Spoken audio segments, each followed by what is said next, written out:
ទីក្រុងភ្នំពេញជារាជធានីចំណាស់ដែលមានអាយុកាលជាង600ឆ្នាំមកហើយរាជធានីភ្នំពេញក៏បានផ្ទុកនូវរឿងរ៉ាវប្រវត្តិសាស្ត្រដ៏យូរលង់វប្បធម៌ដ៏សម្បូរបែបនិងជីវិតរស់រវើកនាសម័យថ្មីថ្ងៃនេះយើងនឹងនាំលោកអ្នកទាំងអស់គ្នាមកស្គាល់ទីតាំងប្រវត្តិសាស្ត្រ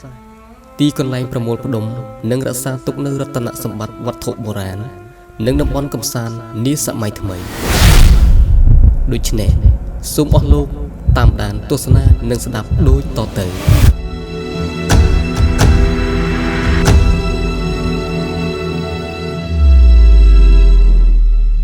សួស្តីអ្នកទាំងអស់គ្នាពេលនេះខ្ញុំកំពុងតែស្ថិតនៅវត្តភ្នំដែលជាទីតាំងប្រវត្តិសាស្ត្រមួយដ៏សំខាន់នៅក្នុងរាជធានីភ្នំពេញ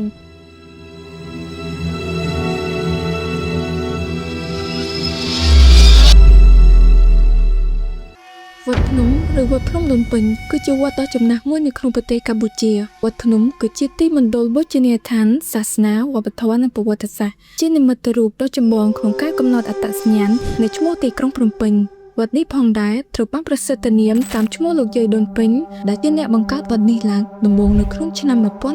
1372ដែលមានដំណើរពីការរកឃើញព្រះបដិមា4អង្គក្នុងដើមគគីមួយក្បែរច្រាំងទន្លេ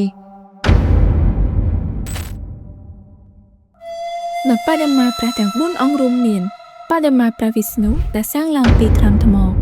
បដិមាព្រះពុទ្ធសាងឡើងអំពីមាស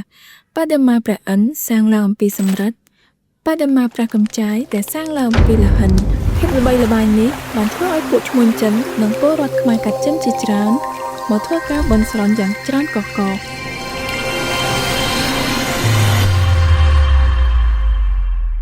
ក្រឡេកមកមើលទីតាំងទី2វិញដែលជាទីតាំងដែលបង្ហាញនូវសិល្បៈខ្មែរវប្បធម៌និងចម្លាក់ដ៏រុងរឿងតាំងពីសម័យបុរាណរហូតដល់បច្ចុប្បន្នដែលស្ថិតនៅចំកណ្ដាលរាជធានីភ្នំពេញសារមន្ទីរជាតិគឺជាសារមន្ទីរធំជាងគេនៅប្រទេសកម្ពុជាដែលជាទីតាំងប្រមូលផ្ដុំសម្បត្តិវប្បធម៌និងប្រវត្តិសាស្ត្រដ៏សំខាន់សារមន្ទីរជាតិមានរក្សាទុករូបសំណាកនិងភស្តុតាងប្រវត្តិសាស្ត្រកម្ពុជាជាង 14000 តាំងពីសម័យបុរេប្រវត្តិសម័យអង្គរនិងសម័យក្រោយៗមកទៀតសារមន្ទីរជាតិត្រូវបានសាងសង់ឡើងក្នុងរចនាបថស្ថាបត្យកម្មខ្មែរនិងជាទីតាំងផ្ទុកវត្ថុបុរាណដែលមានអាយុកាលរាប់រយឆ្នាំ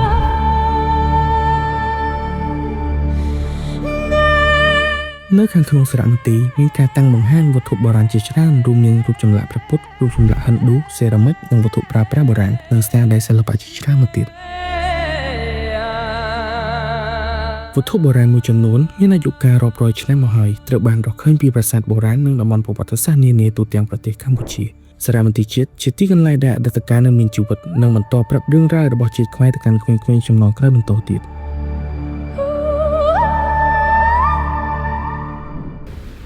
សារមន្ទីរជាតិមិនត្រឹមតែជាកន្លែងផ្ទុកវត្ថុបុរាណប៉ុណ្ណោះទេប៉ុន្តែគឺជាស្ពានផ្សារភ្ជាប់រវាងអតីតកាលបច្ចុប្បន្នកាលនិងអនាគតកាលការរួមគ្នាការថែរក្សាគឺផ្ដើមចេញពីយើងទាំងអស់គ្នាឥ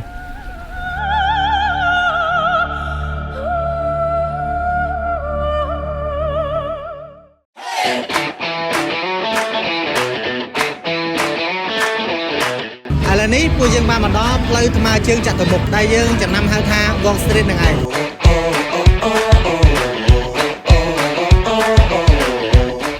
ផ្លូវថ្មើរជើងចតុមុខឬហៅថា Wall Street គឺជាទិដ្ឋភាពដែលបង្ហាញយ៉ាងច្បាស់អំពីភាពរស់រវើកនៃរាជធានីភ្នំពេញនៅទីនេះពោរពេញទៅដោយភ្ញៀវទេសចរនិងប្រជាជនក្នុងស្រុកដែលមករីករាយជាមួយនឹងម្ហូបអាហារតាមផ្លូវសិល្បៈសកម្មភាពកម្សាន្តផ្សេងៗតាមរយៈដំណើរទស្សនកិច្ចនេះយើងបានឆ្លងកាត់ប្រវត្តិសាស្ត្រវប្បធម៌ភាពរស់រវើកនៃរាជធានីរបស់យើងសូមអរគុណសម្រាប់ការទស្សនាហើយសង្ឃឹមថាអ្នកទាំងអស់គ្នានឹងមានឱកាសមកស្វែងយល់និងទទួលយកបទពិសោធន៍ដ៏អស្ចារ្យនៃទីក្រុងនេះដោយផ្ទាល់ផងដែរសូមអរគុណនិងសូមអរគុណ